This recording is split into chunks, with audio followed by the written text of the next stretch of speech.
अस्सलामुअलैकुम वरहमतुल्लाहि वबरकातुहू। लाला इरफान साहब ते जनाब बरखुरदार रिहान साहब कराची तो लाला इरफान साहब सऊदी अरब तो तशरीफ लाए ने जी।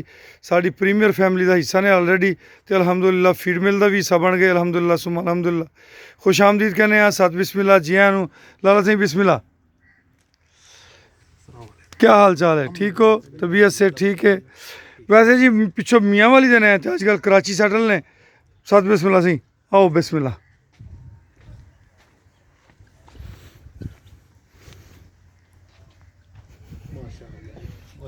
अल्लाह ब्याह बरकत देवे सी तुहाडे फार्म को।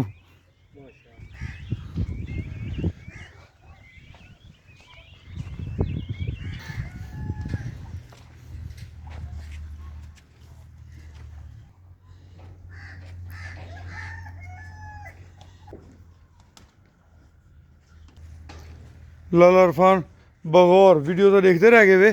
अज ना लाइव लोकेशन जी ना वो माशाल्लाह ये अपना नुकरा बोले सी जो क्रॉस वास्ते रखा है। एक तो असी ये एरिया जरा ऑलरेडी पहले एक्सटेंड किया था, दूसरे ही तो विजिट करें इंशाल्लाह। ये लाला जी अपनी भागनाड़ी ब्रीड है जी, बलोचिस्तान दी। ये अपना सूरज है जी। बच्चे जिससे चेक करो माशाल्लाह, अल्हम्दुलिल्लाह अल्हम्दुलिल्लाह। आ जाओ इधर, अल्हम्दुलिल्लाह।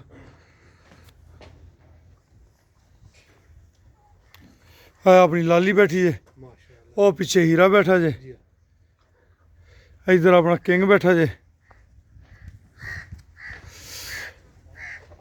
डॉक्टर तारिक साहब अस्सलाम वालेकुम रहमतुल्लाहि वबरकातुहू। ये जनाब आपका चैम्पियन आ गया। ये आप इसको देख के मुझे आप याद आ जाते थे फौरी तौर पे। और इधर ही आपका किंग भी मौजूद है जी। ये जनाब आपका किंग बैठा हुआ है, और किंग माशाल्लाह दिन ब दिन जो है अपनी सेहत बढ़ाता जा रहा है जी अल्हम्दुलिल्लाह। ये जमाल है हमारा। लाला जी आज जो जमाल है वेलो 9 महीने के बच्चे ने, तो बच्चों की सेहत देखो माशाल्लाह। वो अपना याफूर जे,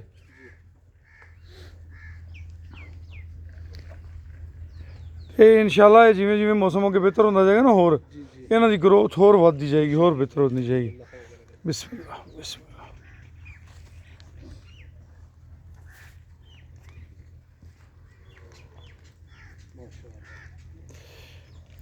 ये जी साड़ा किंग फू पांडा है जी।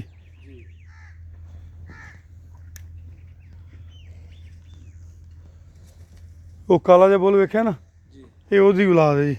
बोल किवें दा बच्चा वेख लो अल्लाह ने किवें दा उन्होंने दिता।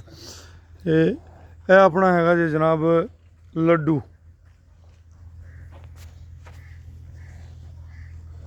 वो परे जरा बैठा जे ओदा नाम जे बरकत।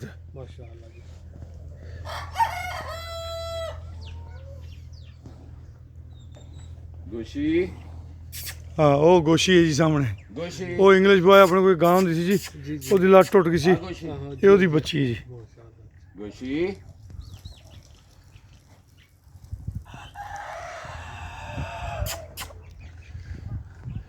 लो जी लाला जी हुण अगे तो मेरा भरा ना इधर आओ ना, रोशनी तक चेहरा साफ नजरेगा।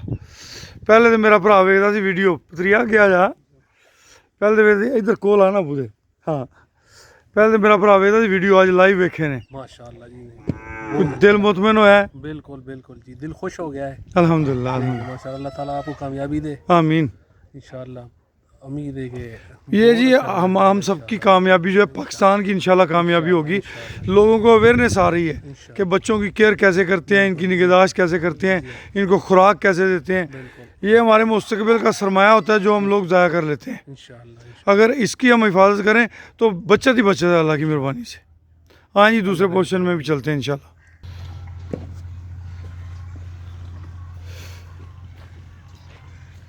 लाला जी ये अपनी बुलबुल जे, आवाज़ जो तो आंदी जे।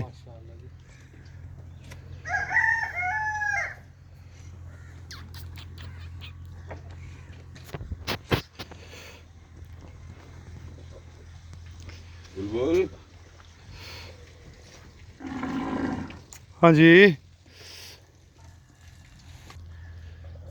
ਲਾਲਾ ਸੀ ਇਹ ਸਾਰਾ ਕੁਝ ਹੈ ਵੇ ਬਸ ਦੁਆ ਕਰੋ ਅੱਲਾਹ ਪਾਕ ਇਹਨਾਂ ਦੀ ਮਜ਼ੀਦ ਖੈਰ ਤੇ ਬਰਕਤਾਂ ਦੇਵਣ इंशाल्लाह अल्लाह खैर ਤੇ करेगा जी। ਸੋਹਣੀ ਸੋਹਣੀ ਧਰਤੀ ਤੇ ਬੈਠੇ ਨੇ ਦੋਸਤ ਤੇ ਦੁਆਵਾਂ ਢੇਕ ਰਹੇ ਨੇ ਹੁੰਦੀ ਸਾਰੀ ਬਰਕਤ ਹੈ ਬਿਆ ਕੁਝ ਹੀ ਕੋ ਨਹੀਂ